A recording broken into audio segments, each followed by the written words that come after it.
Bonjour à tous, je m'appelle Florence, je suis diététicienne pour la Fédération française de rugby et aujourd'hui je vais vous parler un peu de nutrition, notamment de nutrition appliquée aux jeunes joueurs de rugby. Alors pour commencer, j'ai repris une petite fiche de l'INSEP que je trouve très intéressante pour bien illustrer les différents intérêts de bien manger. Donc on sait déjà tous que bien manger permet de maintenir son poids, mais c'est aussi avant tout et principalement pour vous de pouvoir être performant. Donc à la fois en permettant de bien récupérer, en permettant d'augmenter votre masse musculaire, en permettant de bien vous adapter aux changements climatiques, de bien dormir, d'éviter de vous blesser, de rester concentré, notamment sur les périodes de match, éviter de tomber malade, éviter le surmenage et la fatigue, et enfin de maintenir son poids.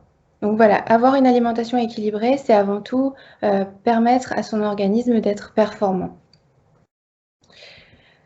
Donc la présentation, elle va se partager en deux grandes parties. D'abord, on va parler de l'alimentation au quotidien et ensuite, on parlera de l'alimentation autour des entraînements et des matchs de rugby. Alors la première chose, quand on mange, c'est qu'on apporte de l'énergie à son organisme. Il existe en fait une balance avec d'un côté les dépenses et de l'autre côté les apports en énergie. Les dépenses, donc ce sont d'abord l'énergie que l'on dépense au repos pour respirer, pour faire fonctionner nos organes, aussi pour grandir. Lors de la croissance, on dépense plus d'énergie au repos. C'est ce qu'on appelle le métabolisme de base, auquel s'ajoute la dépense liée à l'activité physique. Alors il y a l'activité physique comme le rugby, et puis toutes les activités physiques, même à plus faible intensité, nous font dépenser de l'énergie. De l'autre côté, pour pallier à tout ça, il y a les apports. Et donc les apports, ce sont l'alimentation. Donc chaque aliment nous apporte de l'énergie en quantité variable. L'idée, donc, c'est de manger suffisamment pour pouvoir avoir un équilibre de cette balance énergétique et de pouvoir permettre d'apporter assez d'énergie pour pouvoir permettre de faire toute l'activité physique et d'avoir le métabolisme de base. Ensuite, donc là, c'était surtout sur la quantité, c'était surtout une approche quantitative. L'alimentation nous permet d'apporter des éléments indispensables, donc que l'on appelle les nutriments. Le premier nutriment indispensable, ce sont les protéines. Donc, elles ont un rôle surtout structural. Nos muscles, notre peau, nos os sont principalement constitués de protéines. Et elles ont aussi un rôle fonctionnel. Donc, nos enzymes, nos hormones, ce sont des protéines. Les glucides donc, ont un rôle surtout énergétique. C'est la première source d'énergie que l'on va mobiliser pour pouvoir faire une activité, soit physique, soit cérébrale. C'est la source d'énergie la plus facilement mobilisable.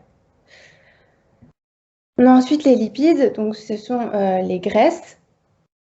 Donc, qui ont aussi un rôle structural. Nos membranes cellulaires sont toutes formées de lipides et ils sont très présents dans le cerveau. Ils ont aussi un rôle énergétique puisqu'on a une grande quantité d'énergie stockée dans nos tissus gras que l'on peut aussi mobiliser lorsque l'on en a besoin. Et ils permettent de réguler la réponse inflammatoire. Et enfin, on a les fibres, donc, qui, elles, contrairement aux trois autres, n'apportent pas d'énergie, mais qui sont très importantes puisqu'elles permettent de réguler le transit intestinal, donc de permettre une bonne digestion des différents nutriments et d'avoir un effet rassasiant. Donc maintenant, d'autres nutriments qui sont plus petits, qu'on appelle les micronutriments, qui sont les vitamines et minéraux, qui sont aussi très importants. Donc les vitamines, ce sont les vitamines du groupe B, les vitamines A, D, E, K et la vitamine C. Et les minéraux, donc il y a le calcium, le sélénium, le phosphore, le fer, le magnésium, le cuivre et le zinc. Ces éléments n'apportent pas d'énergie, mais ils participent à la production d'énergie, au bon fonctionnement des organes et des muscles, au bon fonctionnement du système immunitaire, à la santé des os et des vaisseaux, entre autres. Donc, ils n'apportent pas d'énergie, mais ils permettent de faire en sorte que tout fonctionne bien et que l'énergie qu'on apporte soit bien utilisée. Donc, quels aliments choisir pour permettre d'apporter tous ces éléments indispensables? Vous avez ici les différentes catégories d'aliments que l'on va détailler un petit peu plus par la suite. Les deux grandes choses à retenir, c'est qu'il faut essayer de manger un petit peu de tout parce que chaque groupe d'aliments apporte des éléments différents qui leur sont propres. À votre âge, je vous déconseille de supprimer une de ces catégories d'aliments, de faire un régime particulier puisque le fait d'être en pleine croissance et de faire de l'activité physique vous fait avoir des besoins augmentés et vous fait avoir besoin de vraiment de tout. Donc, il faut essayer de manger un petit peu de tout. Et aussi de bien choisir vos aliments, donc plutôt des aliments qualitatifs qui ressemblent à des aliments plutôt naturels, peu transformés, puisque c'est eux qui vont être les plus intéressants et conserver leurs propriétés nutritionnelles. Alors, première catégorie, donc les fruits et légumes, donc c'est un apport important de vitamines, de minéraux, notamment de vitamine C, de fibres et aussi de glucides, donc d'énergie pour les fruits. Donc il faut essayer d'en avoir un maximum à tous les repas, 5 par jour minimum. Donc vous pouvez les choisir frais ou surgelés, c'est le mieux. Ils peuvent être secs pour les fruits secs. Si jamais vraiment vous n'avez pas le choix, vous pouvez les prendre en boîte, mais c'est quand même beaucoup moins bien. Vous pouvez les consommer crus et cuits et essayer de varier un maximum, donc apporter le plus de couleurs et le plus de variétés possible. Si jamais vous avez vraiment du mal à consommer des fruits et légumes, essayez de vous fixer comme règle d'en avoir au moins un à chaque repas, que ce soit en entrée, en plat ou en dessert, c'est vraiment très important. Les féculents, donc ça c'est surtout un apport de glucides, donc ce sont des aliments qui apportent de l'énergie. Vous pouvez en avoir à chaque repas, mais ce n'est pas obligatoire non plus. Il faut essayer de manière générale de privilégier les féculents complets ou semi-complets, comme les pâtes semi-complètes, le riz complet, les flocons d'avoine, le pain complet ou de couleur plutôt foncée. Et donc les quantités sont vraiment adaptées en fonction de votre appétit et en fonction de votre charge d'entraînement. C'est-à-dire que si vous avez un entraînement, vous pouvez en manger un petit peu plus autour de l'entraînement, avant et après. Voilà pour les féculents. Et pour les légumineuses, donc c'est tout ce qui est haricots secs, pois, lentilles, fèves. Donc ça, c'est aussi des apports d'énergie, mais aussi de minéraux et de protéines. Donc ils sont vraiment intéressants. Il faut essayer de vraiment augmenter la consommation de légumineuses, d'en avoir environ 2 fois par semaine. Et là, par contre, il n'y a aucun souci pour les consommer en conserve et vous pouvez aussi les consommer sèches. Pour les produits laitiers et dérivés au soja, donc, ils représentent un apport très intéressant de protéines de très bonne qualité. Ce sont des protéines animales et en même temps de calcium, qui est un minéral très important, surtout à votre âge. Il faut essayer d'en avoir 2 à 3 par jour. Essayez de préférer les laitages nature que vous sucrez vous-même sur le côté et d'alterner entre les différents laits animaux, le lait de vache, lait de brebis, lait de chèvre ou alors les laitages au soja de temps en temps. La viande, le poisson et les œufs, c'est pareil, un apport de protéines très intéressant, des protéines de très bonne qualité. Vous avez des besoins augmentés en protéines de par vos sollicitations musculaires à l'exercice. Donc il faut en consommer au moins 2 fois par jour. Essayez de les acheter frais, surgelés. C'est possible aussi en conserve, mais seulement pour le poisson. Une portion le midi et le soir, ça représente environ 100 à 150 grammes. Et au petit déjeuner au goûter, plutôt 50-60 grammes. Donc c'est 1 à 2 tranches de jambon, de blanc de poulet ou alors un œuf. Le poisson gras, c'est aussi un apport très intéressant en acides gras essentiels et en vitamine D. Donc il faut essayer d'en avoir au moins 2 fois par semaine. C'est tout ce qui est saumon, sardines, maquereau, truite et le thon, mais frais. Les matières grasses, donc il faut essayer de choisir les plus intéressantes, même si les autres ne sont pas à bannir totalement. Mais donc c'est surtout l'huile de colza, l'huile d'olive et l'huile de noix, seulement ces 3 huiles-là. Les fruits à coque et les graines, donc ce sont aussi des apports très intéressants d'acides gras. Donc il faut essayer d'en avoir une poignée par jour. Ils apportent aussi des protéines, donc c'est intéressant pour vous. Donc les noix, les amandes, les noisettes, les pistaches, les différentes graines et notamment les graines de chia. Le sucre et les produits sucrés, donc pour la population générale, ils sont plutôt à limiter. Mais c'est vrai que quand on fait un exercice, c'est des aliments plutôt intéressants pour restaurer les réserves d'énergie. Donc il faut essayer de cibler leur consommation autour des entraînements. Essayez de toujours préférer les gâteaux faits maison, les aliments faits maison, ou de choisir des aliments peu transformés. Ce qui est à la mode en ce moment, c'est les energy balls, les barres crues de fruits secs et d'oléagineux. Et pour sucrer, prendre du sucre, du miel, du sirop d'agave. Les boissons sucrées, donc essayez de se limiter au jus de fruits 100% pur jus, plutôt au rayon frais, et d'éviter tout ce qui est soda et autres boissons sucrées. J'ai ajouté une catégorie qui sont les aliments qui doivent rester occasionnels, qui doivent être considérés comme des aliments plaisir. Donc dans cela, d'abord, il y a tous les produits transformés, donc tous les produits qui contiennent une longue liste d'ingrédients qu'on ne connaît pas, les aliments qui ressemblent pas du tout à des aliments naturels. Donc ça, il faut essayer de les limiter un maximum parce qu'ils sont très bons au goût, mais ils sont en fait très mauvais pour la santé. J'ai mis quelques exemples, donc ça peut être le fast-food, les sucreries, les sodas. Donc ça, il faut essayer de les limiter au maximum. Les aliments gras, donc frites, hamburgers, pizza, essayez de cibler leur consommation. Donc, par exemple, après un match ou après une grosse journée d'entraînement, où là, il faut vraiment vous restaurer et puis aussi se réconforter avec des aliments qui font plaisir. Donc, ça peut être un bon moment pour consommer ces aliments. Les viandes, toutes les viandes autres que les volailles, donc bœuf, porc, veau, agneau, mouton, cheval, il faut essayer d'en consommer 500 grammes par semaine et pas dépasser cette dose-là. Donc ça fait à peu près 4 portions si on part sur du 100 à 150 grammes. Et la charcuterie, pas plus de 150 grammes par semaine.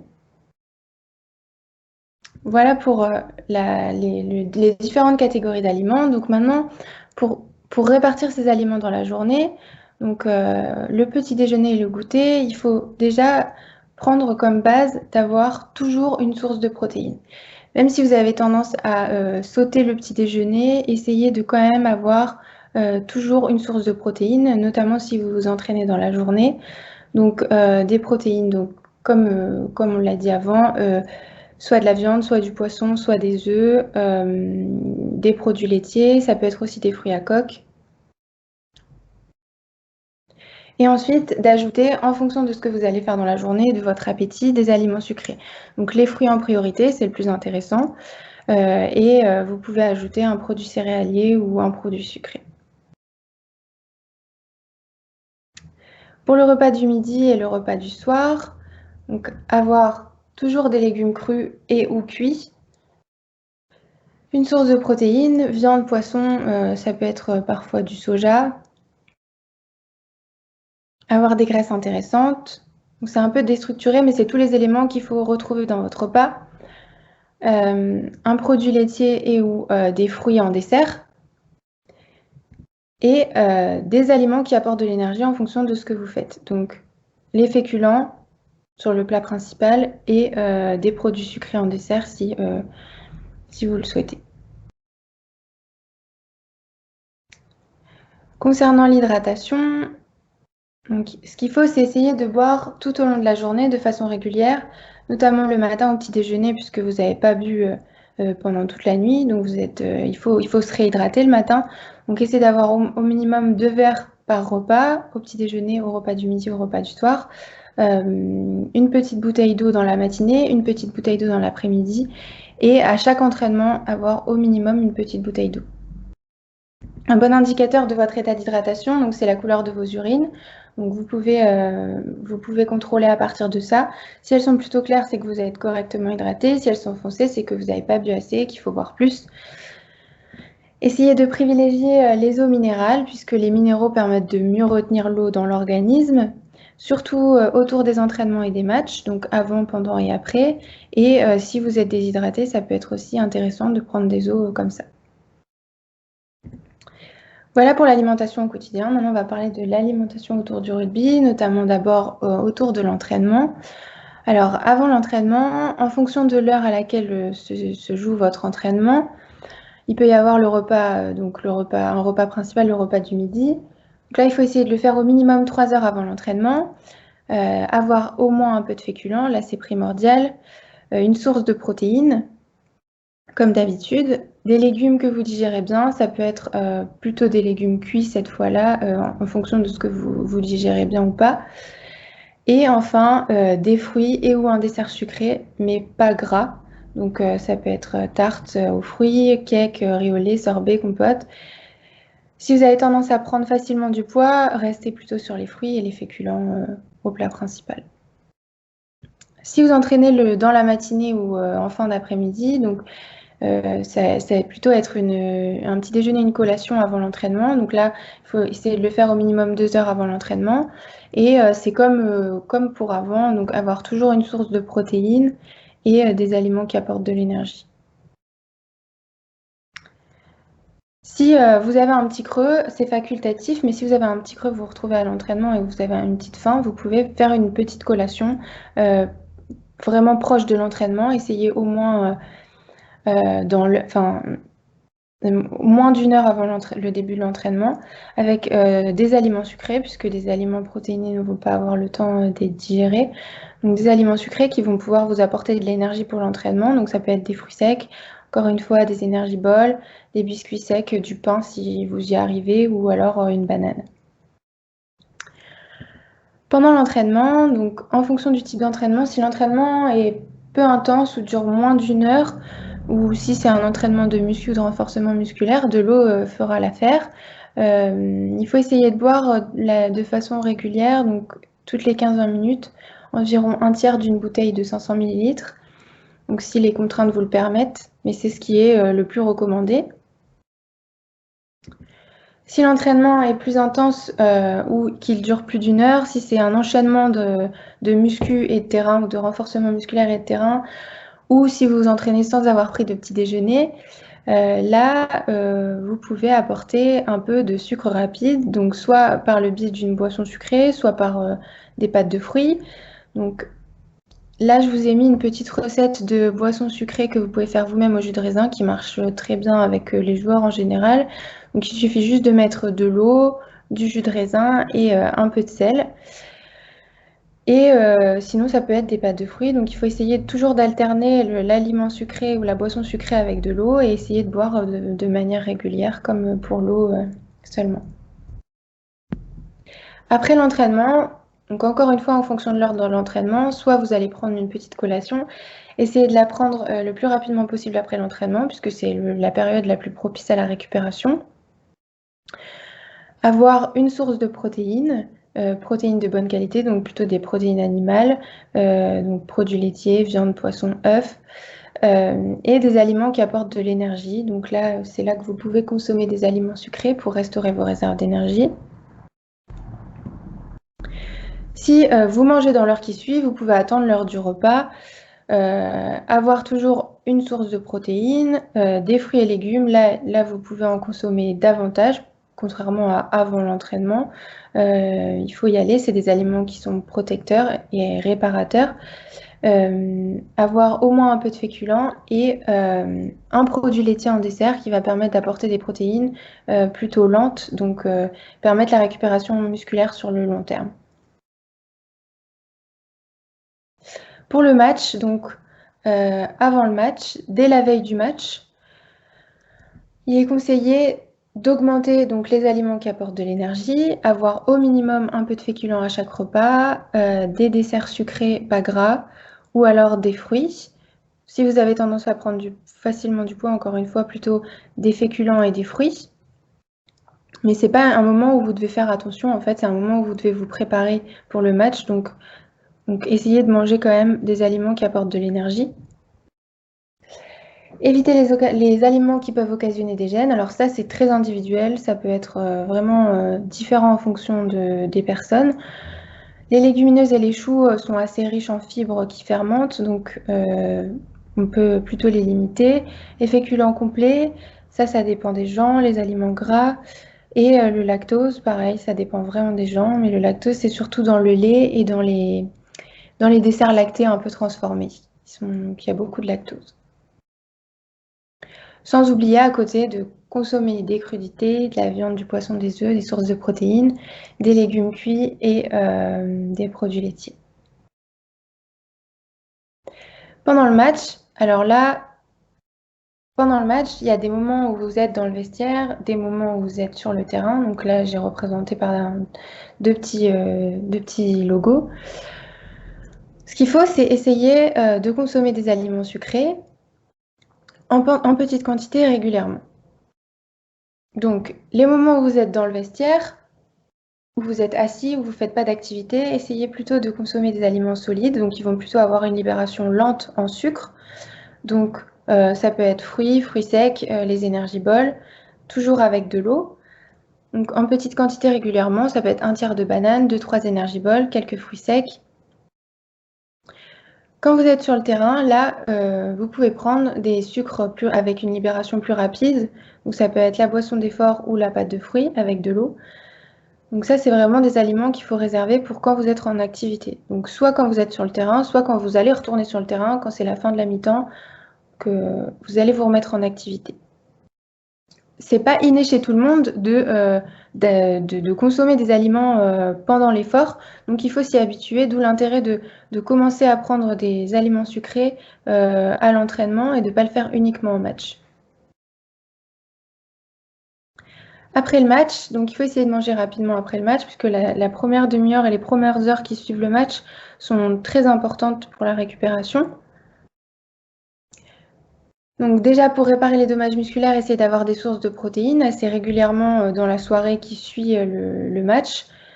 Donc toujours les mêmes aliments et sources de protéines de bonne qualité, animales. Restaurer les réserves d'énergie, donc par des aliments plaisir ou pas d'ailleurs, si vous avez envie de manger seulement un repas normal, c'est tout à fait possible de consommer des aliments qui apportent de l'énergie, comme on l'a vu avant. Se réhydrater, donc de l'eau, surtout de l'eau riche en minéraux, comme la ceinture qui est la championne sur ça. Des smoothies qui permettent aussi de se réhydrater. Et pour réduire l'inflammation, protéger des aliments riches en antioxydants. Donc c'est tout ce que sont les fruits et légumes, notamment les plus colorés, les fruits rouges, le kiwi, les poivrons, la cerise, les agrumes. Voilà pour après le match. Pour l'hydratation, donc l'hydratation c'est vraiment important puisque si vous êtes déshydraté, vous avez rapidement une diminution de la performance. Donc c'est quelque chose sur lequel il est très simple et important de travailler. Et votre état d'hydratation dépend pas seulement de ce que vous faites sur le moment, mais surtout de ce que vous avez bu la veille et les heures qui précèdent le match. Donc, dès la veille du match, il faut essayer d'avoir un peu de l'eau régulièrement sur la journée, donc 2 verres encore à chaque repas et essayer d'avoir 3 petites bouteilles entre les repas. Le jour du match, on garde les mêmes repères avec en plus une boisson sucrée au moment du match. Donc, comme je vous l'ai expliqué. Et après le match, bien sûr, il faut vous réhydrater puisque donc vous êtes forcément déshydraté. Donc j'ai mis plusieurs bouteilles d'eau puisqu'il faut en boire le plus possible. Voilà pour l'hydratation autour du match. Et dernier point, donc les compléments alimentaires. Donc par exemple les protéines, les boissons de récupération, caféine, créatine, il y en a énormément d'autres. Donc si vous avez affaire à un complément, il faut toujours qu'il y ait une norme antidopage dessus, une de ces 4-là, puisque ce sont les seules qui sont vraiment reconnues. Mais de toute façon, avant l'âge de 18 ans, ils ne sont pas autorisés et en plus de ça, vous n'en avez pas besoin. Si vous optimisez votre alimentation, que vous prenez en compte les différentes choses qu'on vient de voir avant, c'est suffisant pour permettre le développement de vos capacités physiques, de permettre votre croissance. Donc, pas besoin de compléments alimentaires avant 18 ans.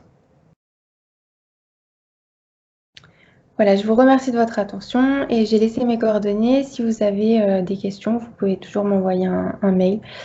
Voilà, merci beaucoup.